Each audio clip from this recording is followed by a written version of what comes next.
Nós continuamos no início ainda do livro, né, Amanhecer de uma Nova Era, e estamos numa parte que ele está terminando, né, uma exposição de um dos coordenadores, né, do próximo trabalho que o grupo do qual que o livro acompanha, né, vai realizar, que é especificamente junto a uma instituição espírita que está passando por certas dificuldades. Então, ele fez toda uma preleção anterior, né, falando da importância desse momento, não só para o planeta, mas para todo o orbe ao redor, né, dessas mudanças que vão ocorrer, das dificuldades que podem surgir a partir dessa mudança de paradigmas e de tentativa de transmutação das energias que envolve não só os espíritos nesse orbe, mas como o próprio orbe, né? E agora ele vai começar a falar, acho que mais especificamente do trabalho em si que eles vão realizar.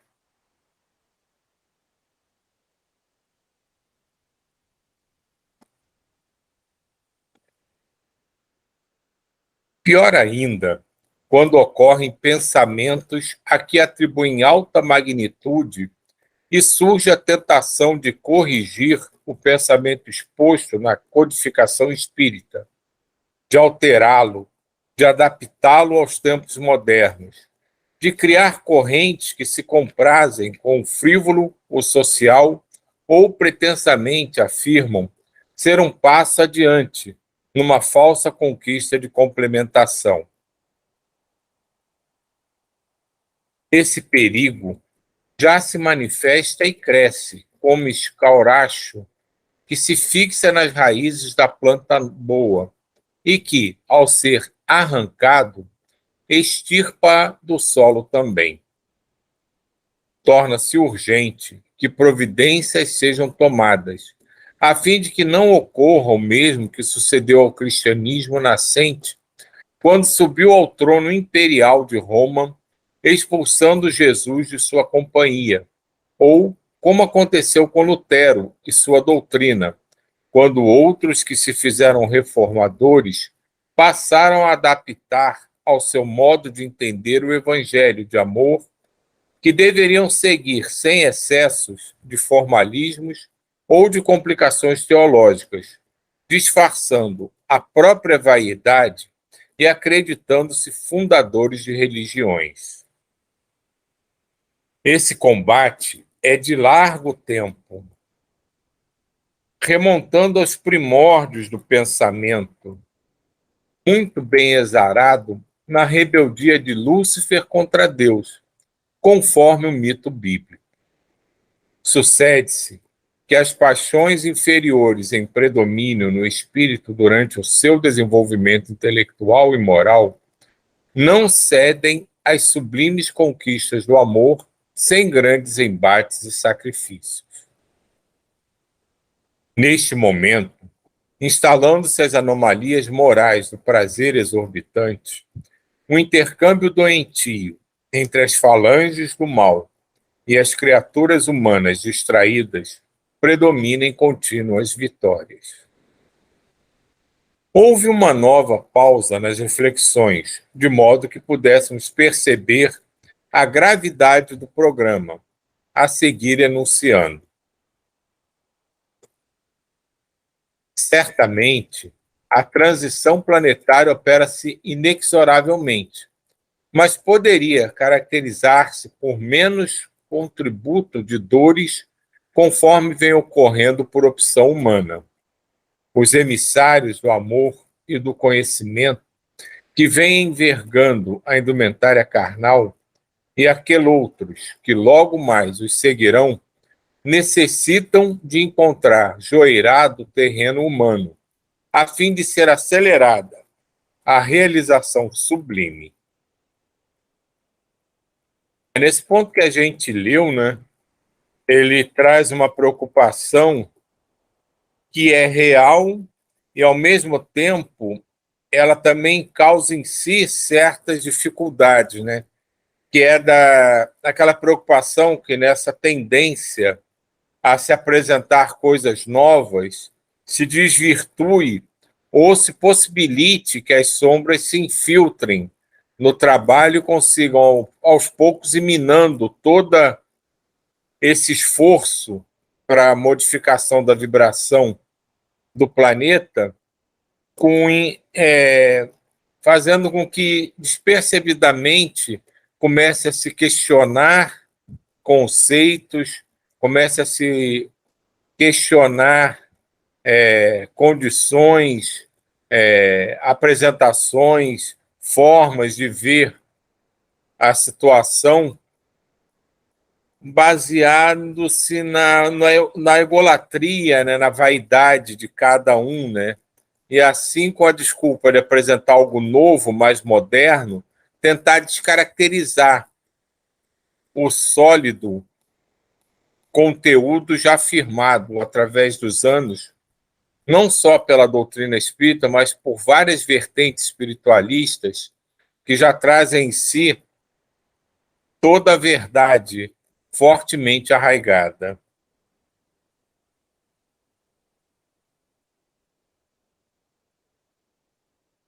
Então, de certo modo, todos conhecemos esse labor sacrificial e estamos relativamente acostumados à faina da paciência e do trabalho.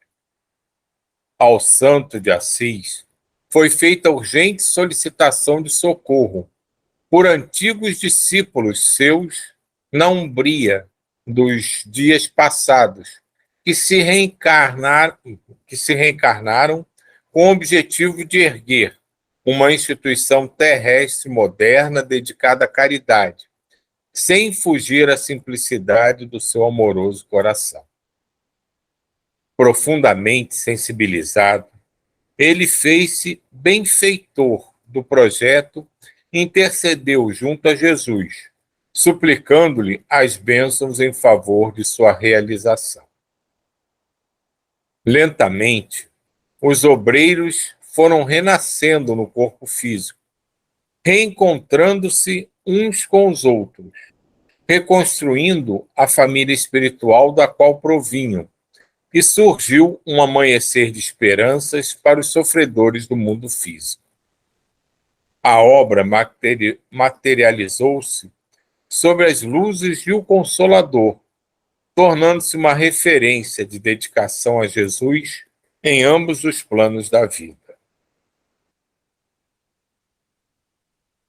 Amigos devotados que permaneceram em nossa área de ação passaram a inspirá-los e protegê-los, a fim a evitar cooperadores abnegados para os auxiliar. À medida que crescia a sociedade, passou a enfrentar dificuldades superlativas, que foram vencidas com altivez cristã e vem beneficiando milhares de espíritos. Núcleo de trabalho para obreiros da nossa oferta adquiriu o selo da mansidão do mestre que tem conhecimento do seu significado espiritual. Multidões são beneficiadas pelas ações meritórias, pelas instruções doutrinárias, pelos serviços evangélicos realizados. Obsidiados, recuperam-se das perseguições e aderem ao trabalho do amor. Depressivos entregam-se à laborterapia e à ignorância esclarecida mediante as luzes da educação. Compreensivelmente, vem despertando grande simpatia, enquanto que, também, vem inspirando as animosidades dos ciúmes doentios, das competições desenfreadas da vaidade, das críticas contumazes e amargas, bem como de perseguições francas e desvairadas. No entanto, resiste como uma embarcação segura, bem conduzida na tempestade, graças aos nautas que a comandam com amor e simplicidade. Incluída no mapa das instituições nobres que irão contribuir em favor da grande transição planetária, conforme já vem sucedendo, chamou a atenção dos tradicionais inimigos do Senhor Jesus, que agora se voltaram com decisão para derrubá-la. Porque os seus membros unem-se na fé e no trabalho, vem acompanhando-os, aguardando qualquer falha que surja, a fim de penetrarem na fortaleza em que se constitui, minando-a interiormente.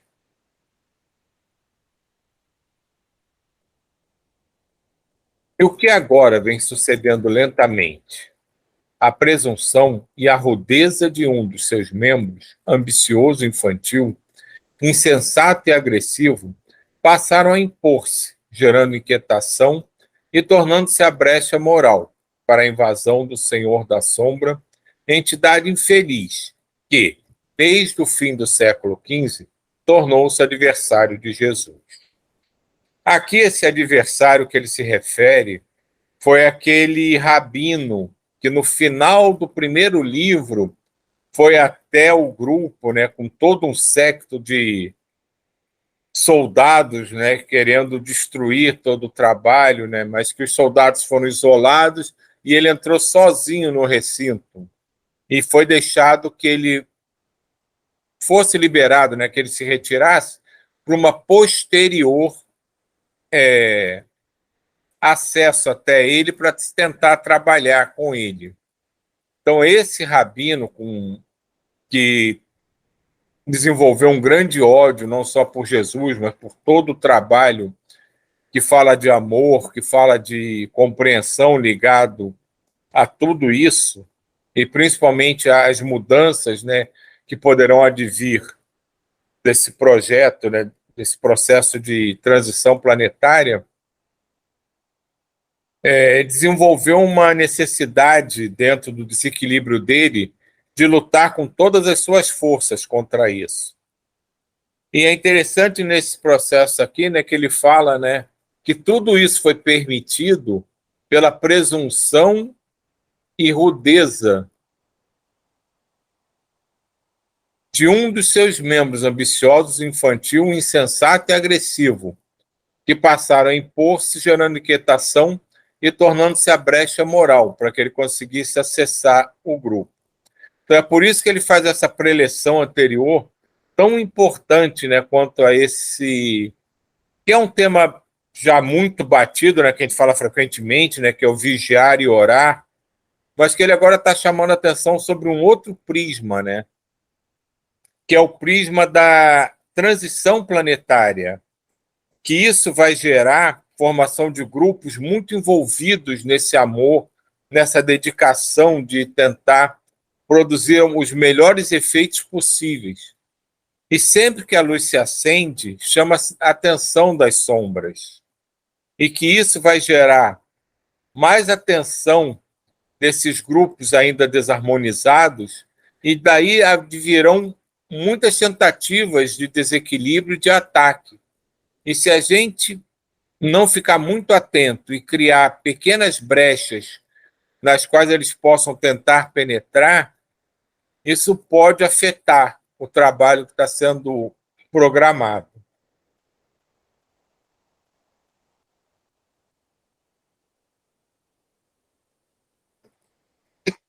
Desculpa. Pessoalmente, passou a comandar a mente do companheiro em vigilante e notamos a gravidade do momento. Os bons trabalhadores dão-se conta do perigo e estão buscando inspiração para providências imediatas, antes que sejam causados danos irreversíveis. E, em oração, têm apelado para o pobrezinho de Deus, que assume o comando geral da instituição, havendo-nos convocado para a delicada tarefa de remoção do obstáculo com socorro ao desvairado, já que o Pai não deseja a morte do iníquo, mas sim a da iniquidade.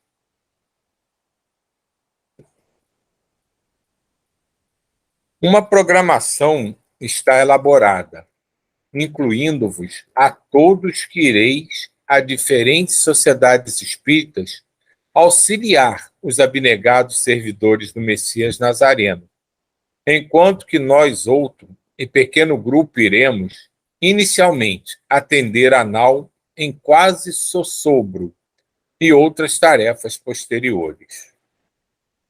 Mais tarde, após esta reunião, o nosso irmão Hildebrando enunciará os nomes dos nossos companheiros e serão formadas as demais equipes que seguirão conosco à Terra para o trabalho de amor e de proteção aos queridos servidores fiéis à verdade.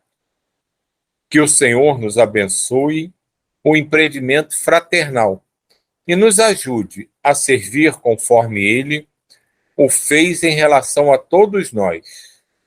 Paz sempre em nossas vidas, com Jesus. De capítulo 19 e 20, Enfrentamento com a Treva, que é justamente o capítulo que no livro anterior ele fala da apresentação desse rabino e dos seus seguidores, né?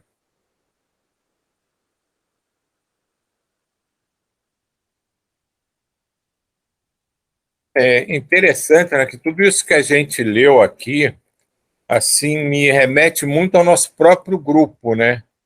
Que de boa vontade, né, aceitou se reunir, aceitou participar desse trabalho de se envolver com as equipes espirituais que trabalham efetivamente com esse projeto de emancipação, de transmutação das energias do planeta. E eu vejo todos nós muito, não só integrados, como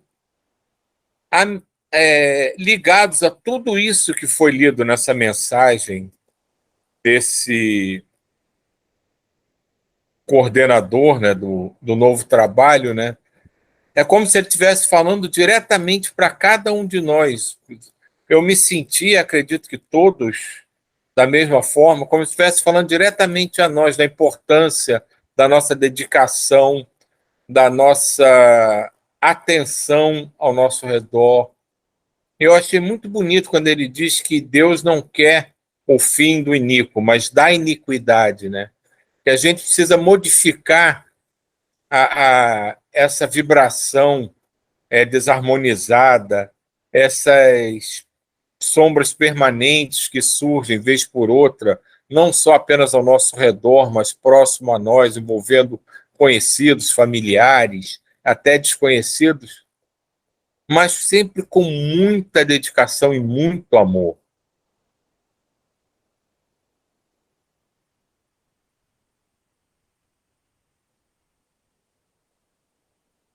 Então, deixa eu voltar aqui.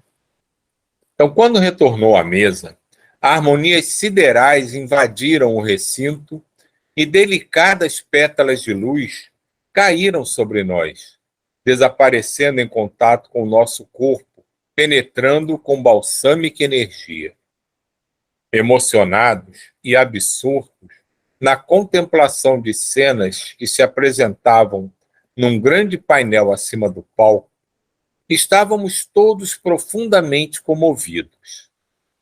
Tratava-se de um espetáculo no Circo de Roma, nos primórdios da fé cristã, quando os mártires eram atirados à arena para o holocausto. Sensibilizados, não podíamos dominar as lágrimas e a imensa gratidão a esses heróis do amor e da santificação que se imolaram em favor da divulgação do Evangelho de Jesus naquele áspero período. As lutas continuavam muito mais amenas e estávamos sendo convidados à entrega ao inovidável Rabi. A nós todos não havia outra alternativa, exceto seguir-lhe o exemplo.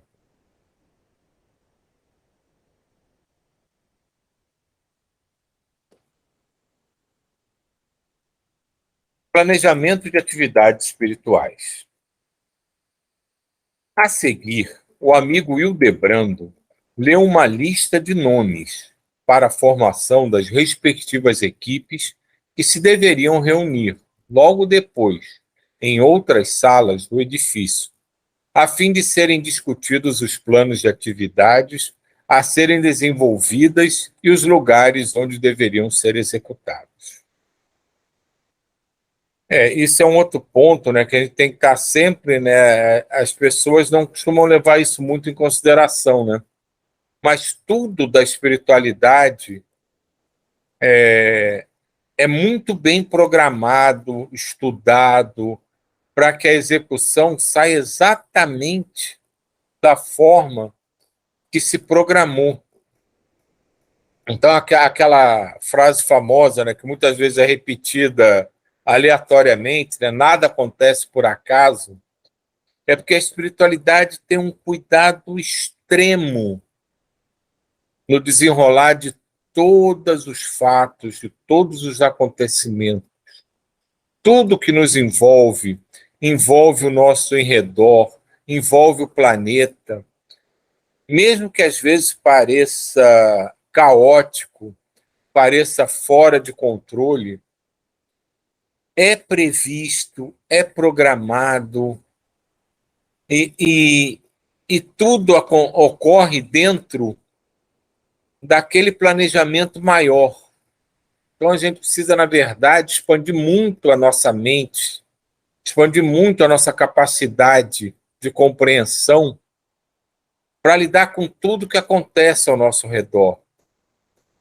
Porque nada, nem o menor detalhe escapa à programação divina sobre tudo que nos envolve, sobre tudo que envolve o planeta.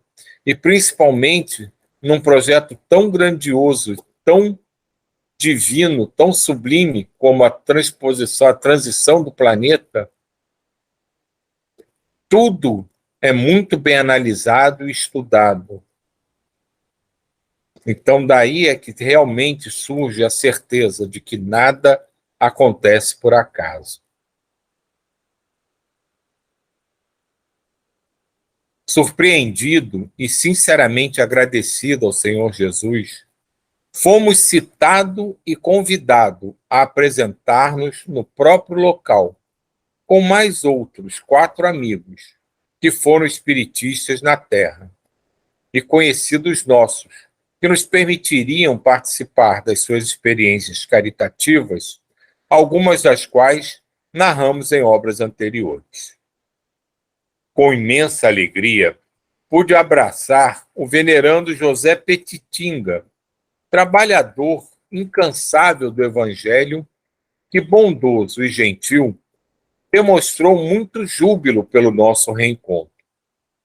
Igualmente, reencontramos o missionário sacramentano Eurípides Barçanufo, cuja harmonia interior cativante nos mimetizava de equilíbrio e de paz, evocando, no breve momento, realizações que desenvolvemos juntos em épocas não muito distantes. Também, emocionadamente, estava em nosso pequeno grupo o nobre servidor do mestre Nazareno, o ex-ranceniano Jesus Gonçalves, cuja experiência evolutiva decorrente das conquistas ao longo das reencarnações concedera-lhe a nobreza moral de que desfrutava. Sob a coordenação do apóstolo Dr. Bezerra de Menezes, que supervisionaria o labor, tínhamos o grupo organizado, dirigindo-nos para a sala que nos fora reservada. Quer dizer, é um grupo de peso realmente, né? São espíritos conhecidos na seara espírita, com trabalhos fantásticos, com um amor, com uma dedicação que não só estimula, né, a gente a nos esforçarmos cada vez mais, mas que ao mesmo tempo nos alegra, né, e emociona, né, que espíritos já tão calejados nisso ainda se importem com as mínimas situações sempre dispostos a amar, a estender a mão, a ajudar, a trabalhar por aqueles que momentaneamente se equivocam. E isso é um trabalho constante e interminável para todos nós. E é nesses exemplos que nós precisamos nos apegar cada vez mais. Deixar que esse amor flua cada vez mais forte dentro de nós. E cada vez mais deixarmos que essa certeza de estarmos fazendo o que é o correto, que é aquilo que Jesus espera de cada um de nós, se represente em cada pensamento, cada palavra, cada gesto, cada atitude, por menor que seja, que nós possamos emanar a cada passo da nossa jornada.